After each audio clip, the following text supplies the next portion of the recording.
चंद्रयान के बाद समुद्रयान, चांद के बाद पाताल में जा रहा भारत, 3 इंसानों को पाताल में भेजने वाला है भारत। क्या है समुद्रयान मिशन?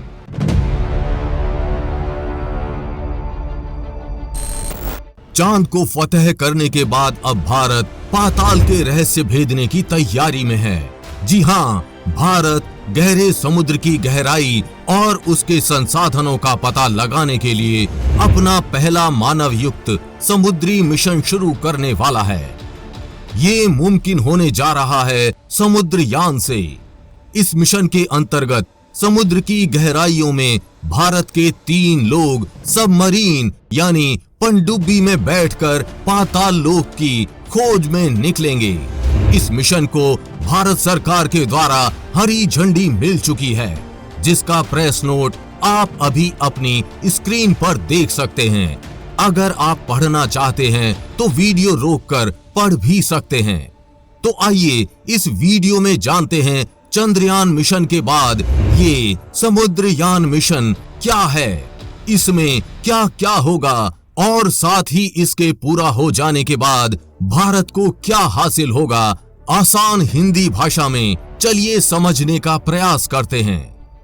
चांद को मुट्ठी में करने के लिए हमारा चंद्रयान 3 निकला हुआ है। अंतरिक्ष में इंसानों के भेजने के लिए जहां एक तरफ गगनयान मिशन की तैयारियां चल रही हैं, वहीं दूसरी तरफ भारत सरकार समुद्र की अनंत गहराइयों को नापने के लिए समुद्रयान प्रोजेक्ट शुरू कर चुकी है। इस मिशन के अंतर्गत एक सबमरीन वाहन या पनडुब्बी के माध्यम से 3 लोगों को समुद्र की गहराइयों में ले जाकर समुद्र के गहरे रहस्यों से पर्दा उठाना है। अगर भारत ऐसा करने में कामयाब होता है तो अमेरिका, रूस, फ्रांस, जापान और चीन जैसे देशों के साथ इलीट क्लब में शामिल हो जाएगा। इलीट क्लब मतलब इन देशों के पास ऐसी गतिविधियों के लिए विशिष्ट तकनीक और वाहन उपलब्ध हैं जो इंसानों को समुद्र की गहराइयों में ले जा सकते हैं और रिसर्च करने के बाद सुरक्षित वापस लेकर आ सकते हैं। इस प्रोजेक्ट को सफल बनाने के लिए भारत ने पनडुब्बी को भी तैयार कर लिया है, जिसका नाम मत्स्य 6000 रखा गया है। इसके नाम के पीछे भी इसका काम छुपा है। जैसा आपको पता ही होगा कि मछली को हिंदी में मत्स्य भी कहते हैं और मछली पानी में तैरती है और समुद्र की गहराइयों में गोते लगाती है। वैसे ही ये पनडुब्बी समुद्र की गहराइयों में गोते लगाने वाली है, जिसकी वजह से इसका नाम मत्स्य रखा गया है। लेकिन अब आपके दिमाग में सवाल आ रहा होगा कि इसका नाम तो मत्स्य 6000 है ना, तो ये 6000 क्या है? 6000 का मतलब है 3 लोगों को मत्स्य के अंदर बैठाकर यानी पनडुब्बी के अंदर बैठाकर समुद्र की 6000 मीटर की गहराई तक ले जाना। यानी इस मिशन के अंतर्गत 3 इंसानों को इस पनडुब्बी में बैठाकर समुद्र में 6000 मीटर की गहराई में भेजा जाएगा और उनकी रिसर्च पूरा होने के बाद उनको वापस लाया जाएगा। मत्स्य 6000 को पृथ्वी विज्ञान मंत्रालय के अंतर्गत राष्ट्रीय समुद्र प्रौद्योगिकी संस्थान NIOT चेन्नई द्वारा डिजाइन एवं विकसित किया गया है। इस पनडुब्बी में सामान्य प्रचलन की स्थितियों में 12 घंटे तक चलने की क्षमता है तथा किसी आपात स्थिति में मानव सुरक्षा के लिए 96 घंटे तक चलने की क्षमता है। इस वाहन की डिजाइन बनाने का कार्य पूरा कर लिया गया है तथा विभिन्न घटकों को बनाने का कार्य चल रहा है। मत्स्य 6000 पूरी तरह से स्वदेश में विकसित की जाने वाली मानव युक्त सैन्य पनडुब्बी है। ये समुद्र के अंदर gas hydrates, polymetallic manganese nodule, hydrothermal sulphide और कोबाल्ट क्रस्ट जैसे संसाधनों को खोजने के लिए भेजा जाएगा। ये चीजें 1000 से 5500 मीटर की गहराई में पाई जाती हैं। अब कुछ लोगों के मन में सवाल आ रहा होगा कि आखिर समुद्र का बेस कितनी नीचे होगा। इसका अंदाजा इस प्रकार लगाइए। कुतुब मीनार की ऊंचाई 73 मीटर है। गिजा के ग्रेट पिरामिड की ऊंचाई है 138 मीटर। पेरिस के एफिल टावर की ऊंचाई है 300 मीटर। दुबई में बुर्ज खलीफा की ऊंचाई है 828 मीटर।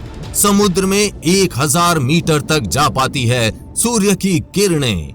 4900 फीट यहाँ सबसे विशाल ऑक्टोपस पाए जाते हैं। 7381 फीट जहां स्पर्म व्हेल मिलती है। पर्वत चोटी कंचनजंगा की ऊंचाई है 8586 मीटर। K2 माउंटेन की ऊंचाई है 8611 मीटर। माउंट एवरेस्ट की ऊंचाई है 8848 metre. Hollywood star James Cameron साल 2012 में 10,898 मीटर गहराई तक पहुंचे थे। किसी भी समुद्र का सबसे गहरा हिस्सा है चैलेंज डीप, जिसकी औसत गहराई है 11,000 मीटर। आखिर में समुद्र का सबसे निचला तल है मारियाना ट्रेंच, जिसकी औसत गहराई है 11,034 मीटर। कुल मिलाकर समुद्र बहुत गहरा होता है, हालांकि इसका तल समतल या एक समान नहीं है, जिसका अर्थ है कि समुद्र में पानी की गहराई भी भिन्न होती है। महासागर की सबसे गहरी जगह 11,034 मीटर यानी 36,201 फीट मापी गई है और ये प्रशांत महासागर की मारियाना ट्रेंच में चैलेंजर डीप नामक स्थान पर है। हैरानी वाली बात यह है कि ये स्तर भी समुद्र का अंतिम स्तर नहीं है, क्योंकि साइंटिस्ट अभी तक समुद्र का सिर्फ 5% का अनुमान लगा पाए हैं। बाकी के 95% अभी भी बाकी हैं। कहते हैं कि धरती के जिस भाग पर समुद्र नहीं है, उसे तोड़कर यदि समुद्र में डाल दिया जाए तो भी जगह खाली रह जाएगी। यानी भारत समुद्रयान मिशन के तहत समुद्र की आधी या फिर 1/4 गहराई तक ही जाने वाला है।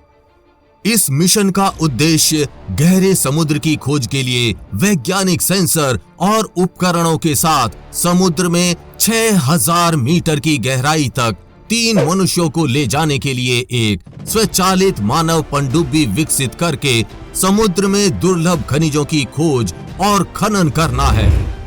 समुद्रयान मिशन समुद्र में स्वच्छ ऊर्जा और ब्लू इकोनॉमी के लिए महासागर संसाधनों का पता लगाकर अधिक विकास के रास्ते खोलेगा। Samudrayaan mission deep ocean mission का ही एक हिस्सा है।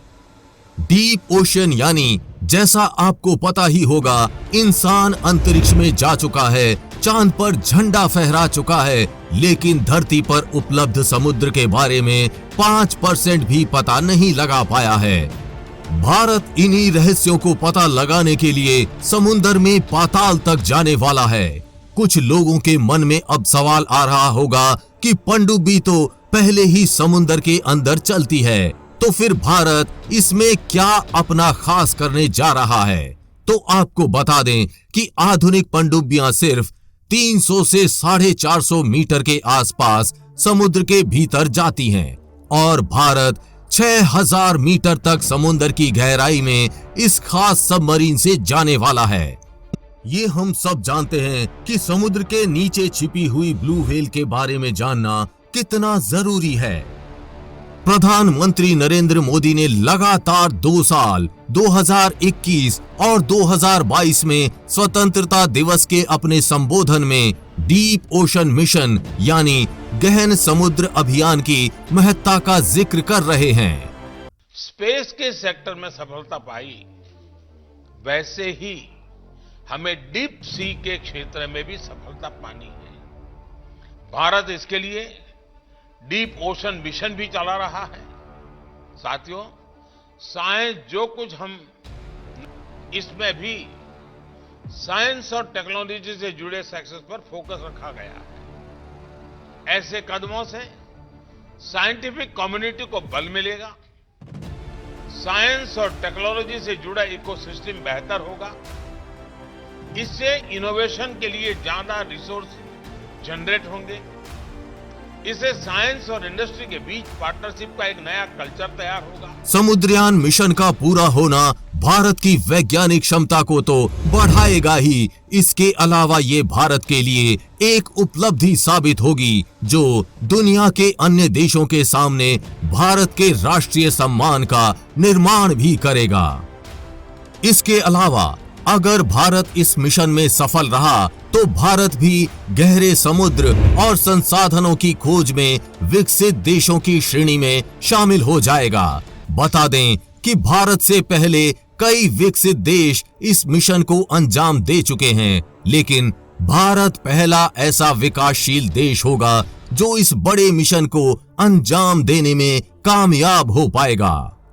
ऐसा माना जा रहा है कि मार्च 2024 तक इसका काम पूरा हो जाएगा और 2026 तक इसका ऑपरेशनल प्रयोग शुरू कर दिया जाएगा। इस पूरे मिशन का नाम समुद्रयान है। इस मिशन की लागत 5 साल की अवधि में 4077 करोड़ रुपए होने का अनुमान लगाया गया है। आपको इस समुद्रयान के मिशन के बारे में क्या कहना है, हमें कमेंट बॉक्स में लिखकर जरूर बताएं। चंद्रयान 3 और समुद्रयान मिशन पर आगे भी अपडेट्स आती रहेंगी, इसीलिए अपडेटेड रहने के लिए चैनल को सब्सक्राइब करके बेल नोटिफिकेशन ऑन जरूर कर लें। वीडियो को लाइक और शेयर करना ना भूलें। जल्द ही मिलेंगे ऐसी ही इंफॉर्मेटिव वीडियो के साथ। तब तक के लिए जय हिंद, जय भारत।